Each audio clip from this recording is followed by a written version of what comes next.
Hello दोस्तों, जैसा कि आप देख रहे हैं हमारे पास एक कूलर फ़ैन आया हुआ है। मैंने इसे जब लाइन देकर देखा तो ये चल नहीं रहा है। इसका कंटिन्यूटी जब हमने चेक किया तो कंटिन्यूटी भी नहीं बता रहा है। तो चलिए अब हम इसे खोल कर देखते हैं कि इसके अंदर क्या प्रॉब्लम है।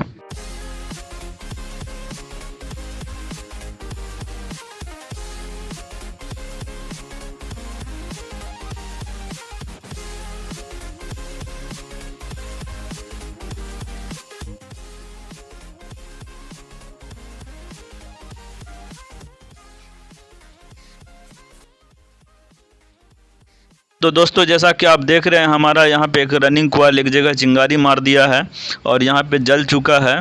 दोस्तों, यहाँ पर इसका जलने का मेन रीज़न ये है कि यहाँ पर जो दो लूप निकला हुआ था वो दोनों आपस में शॉर्ट सर्किट हो गया और यहाँ पर जल गया है। तो चूँकि इसका रनिंग कॉइल चेंज करना इतना आसान नहीं है, इसके लिए हमें पूरा कॉइल ही बनाना पड़ेगा। तो चलिए दोस्तों, इस कॉइल का हम कटिंग कर लेते हैं। कटिंग करने के बाद फिर से नया कॉइल इसमें हम डालेंगे और इसका वाइंडिंग का पूरा प्रोसेस हम आपको बताएंगे कि इसमें कितना टर्निंग डालना है, इसका जो है वायर कितना नंबर इसमें डालना है और इसका जो है पिच क्या रहेगा, वो सारा प्रोसेस हम आपको दिखाएंगे। तो फाइनली दोस्तों, हमने कॉइल काट कर पेपर भी साफ़ कर लिया है। अब हम इसमें नया पेपर लगाएंगे। एक पेपर मैं आपको लगा कर दिखा दूं।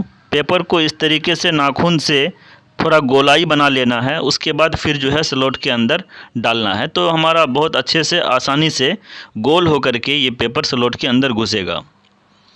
तो जब तक दोस्तों हम पेपर लगा रहे हैं, आपसे छोटी सी गुजारिश है कि आप हमारे चैनल को सब्सक्राइब कर लें और वीडियो को लाइक कर दें। तो दोस्तों, हमने स्टेटर के अंदर पेपर लगाकर इसे रेडी कर लिया है। अब अगला नंबर आता है दोस्तों कॉइल का। अब हम कॉइल के बारे में बात करेंगे। तो जैसा कि आप देख रहे हैं आपके सामने कॉइल का 4 माला रखा हुआ है। ये चारों माला रनिंग कॉइल का है। तो चूंकि इस स्टेटर के अंदर पहले रनिंग कॉइल भरा जाएगा, उसके बाद स्टार्टिंग कॉइल भरा जाएगा, इसलिए हमने पहले रनिंग कॉइल का माला तैयार किया है। तो दोस्तों, आपको बता दें कि हम इस स्टेटर के अंदर एल्युमिनियम कॉइल से वाइंडिंग करेंगे। चूँकि इस पंखे की कीमत सिर्फ 500 रुपये है। अगर हम इसे कॉपर से वाइंडिंग करते हैं तो कस्टमर हमें कॉपर की कीमत नहीं दे पाएगा। तो दोस्तों, हमने जो ये माला तैयार किया है, ये 30 नंबर एल्युमिनियम वायर है और इस माला की गोलाई 21 इंची हमने डाला है और इसके अंदर जो टर्निंग डाला है हमने वो 160 टर्निंग डाला है। तो चलिए दोस्तों, इन तमाम कॉइल को भरने के लिए हमारे पास कुछ लॉक भी कटा हुआ होना ज़रूरी है। तो जैसा कि आप देख रहे हैं, हमने वाइट पेपर का भी लॉक काट रखा है और ग्रीन पेपर का भी लॉक काट रखा है। इस स्टेटर के अंदर जितने स्लॉट हैं उतने ही हमने वाइट पेपर के लॉक काटे हैं और जो ग्रीन पेपर का हमने लॉक काटा है वो 8 पीस है। इन 8 पीस ग्रीन पेपर का जो लॉक है, इस कॉइल को वाइंडिंग करने में इसकी हमें ज़रूरत पड़ेगी। तो चलिए दोस्तों, अब हम कॉइल को वाइंडिंग करना शुरू करते हैं। इस रनिंग कॉइल को वाइंडिंग करने में पिच की जो दूरी होगी दोस्तों, वो 1 से 4 पर एक बार और 1 से 6 पर 2 बार। जो 1 से 4 पर हमने एक बार टर्निंग डाला है, उसके अंदर ग्रीन पेपर से लॉक लगाएंगे। चूँकि अगले टर्निंग में, यानी कि जब हम स्टार्टिंग कॉइल इसके अंदर डालेंगे, ये हमारे 1 से 4 वाले स्लॉट के अंदर स्टार्टिंग कॉइल भी डलाएगा। इसलिए दोस्तों, इसे ग्रीन पेपर से लॉक कर देना है। अगली बार जब हमें इसमें स्टार्टिंग कॉइल डालेंगे तो फिर हम इसे वाइट पेपर से लॉक करेंगे। तो जैसा कि आप देख रहे हैं, हमने 1 से 4 पर एक टर्निंग डाला है और उसे ग्रीन पेपर से लॉक कर दिया है। अब हम 1 से 6 पर 2 टर्निंग डालेंगे। तो जब हमने 1 से 4 पर एक टर्निंग डाला तो उसके अंदर हमारा 160 टर्निंग चला गया है और जब हम 1 से 6 पर 2 टर्निंग डालेंगे तो हमारा उसमें 320 टर्निंग होगा। दोस्तों, जब भी हम किसी स्टेटर में कॉइल का वाइंडिंग करते हैं तो हमें बहुत ज़्यादा सावधानी के साथ कॉइल को वाइंडिंग करना पड़ता है। क्योंकि अक्सर ऐसा होता है कि कॉइल वाइंडिंग करने में हमारा कॉइल जो है स्लॉट से लग करके टूट जाता है, या फिर कभी कभी ऐसा होता है कि जिस वक्त हम उसमें लॉक लगा रहे होते हैं, कॉइल का वायर फंस कर हमारा कॉइल टूट जाता है। इसीलिए दोस्तों, जब भी हम कॉइल वाइंडिंग करें, ख़ास तौर से जब हम एल्युमिनियम का कॉइल वाइंडिंग करें, तो उसमें बहुत ही ज़्यादा सावधानी के साथ कॉइल को वाइंडिंग करें, वरना तो आपको थोड़ी बहुत परेशानी का सामना करना पड़ेगा। तो जैसा कि आप देख रहे हैं कि हमने रनिंग का पहला कॉइल डालकर तैयार कर लिया है। अब जो रनिंग का हम दूसरा कॉइल इसमें डालेंगे, एक स्लॉट छोड़कर दूसरे स्लॉट से हम गिनती करके 1 से 4 पर इसको डालेंगे। और पहले कॉइल का जो ये आखिरी लूप निकला है दोस्तों, इसे हम इस कॉइल के साथ इस स्लॉट में डालेंगे। जैसा कि आप देख रहे हैं, इस स्लॉट में हम इसे डालेंगे तो ये हमारा कनेक्शन जो है 1 से 3 पर होगा। तो चलिए दोस्तों, इस दूसरे कॉइल को भी हम डाल लेते हैं, बिल्कुल उसी तरीके से जिस तरीके से हमने पहले कॉइल को इसके अंदर डाला है। यानी हमारा जो पहला टर्निंग होगा वो 1 से 4 पर एक बार होगा और उसके अंदर हम ग्रीन पेपर का यूज़ करेंगे लॉक में।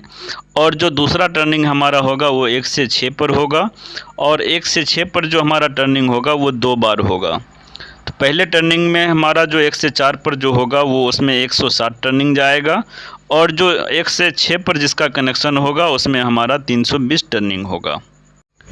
लेकिन जब हम इसमें स्टार्टिंग कॉइल डालेंगे दोस्तों, तो जिसमें हमने 160 टर्निंग डाला है उसमें हमारा स्टार्टिंग कॉइल जाएगा तो फिर उसका टर्निंग और बढ़ जाएगा। तो चलिए दोस्तों, हमने पहला और दूसरा कॉइल आपको भरकर दिखा दिया।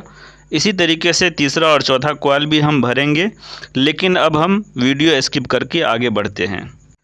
तो जैसा कि आप देख रहे हैं दोस्तों, हमने रनिंग का चारों कॉइल भरकर रेडी कर लिया है। अब हम इसमें डॉक्टर टेप के ज़रिए इसकी टैपिंग कर देंगे। उसके बाद स्टार्टिंग कॉइल इसमें हम भरेंगे। जब तक हम स्टार्टिंग कॉइल भर रहे हैं दोस्तों, आपको हम स्टार्टिंग कॉइल के बारे में पूरी जानकारी भी दे देंगे।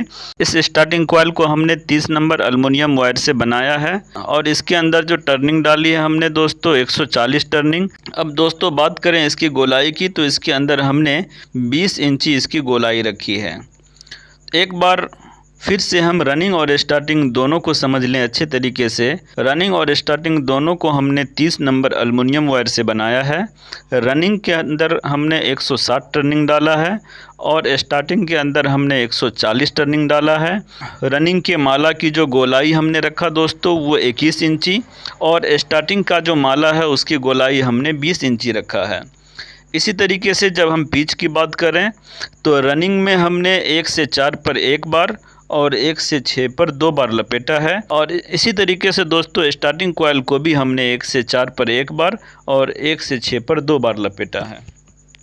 इन तमाम चीज़ों को जानने के बाद दोस्तों अब हम वीडियो को स्किप करके आगे का प्रोसेस दिखाते हैं। दोस्तों जब हम रनिंग और स्टार्टिंग दोनों कॉइल भर लेंगे तो हमारा अगला काम है उसके लूप को चेक करना। रनिंग कॉइल से 2 लूप बाहर निकला है और स्टार्टिंग कॉइल का भी 2 लूप बाहर निकला है। रनिंग का रनिंग से और स्टार्टिंग का स्टार्टिंग से सीरीज़ लाइन के ज़रिए हम इन दोनों को चेक करेंगे तो हमारा कंटिन्यूटी बताना चाहिए। इसी तरह रनिंग और स्टार्टिंग दोनों से हम बॉडी करंट भी चेक कर लेंगे तो हमारा बॉडी करंट नहीं होना चाहिए। तो जब हम ये सब चीज़ चेक कर लेंगे तो जिस तरफ हमारा लूप नहीं निकला हुआ उस तरफ हम धागे की मदद से अच्छे तरीके से उसे बांध देंगे।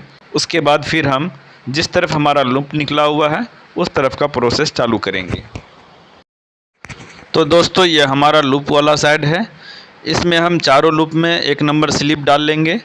1 नंबर स्लिप डालने के बाद फिर हम चाकू की मदद से इन चारों वायर को स्क्रैच करेंगे। यानी इसमें जो इंसुलेशन लगा हुआ है, जो इसमें पेंट मारा हुआ है, उसे हम चाकू की मदद से अच्छे से साफ़ कर लेंगे ताकि हम वायर में इसका कनेक्शन कर सकें। उसके बाद हम एक रेड वायर लेंगे और एक ब्लैक वायर लेंगे। ब्लैक वायर का कनेक्शन हम स्टार्टिंग कॉइल से करेंगे और रेड वायर का कनेक्शन हम रनिंग कॉइल से करेंगे। चारों लूप में कनेक्शन करने के बाद 2 नंबर स्लिप डालकर धागे की मदद से हम अच्छे से बांध देंगे। उसके बाद फिर हम कंटिन्यूटी चेक करेंगे। इतना सब कुछ करने के बाद दोस्तों हमारा कॉइल बनकर अब रेडी है। लॉक वाले पेपर को चाकू वगैरह की मदद से दाबकर पंखे के अंदर फिट कर देंगे तो हमारा पंखा अब चलने लगेगा।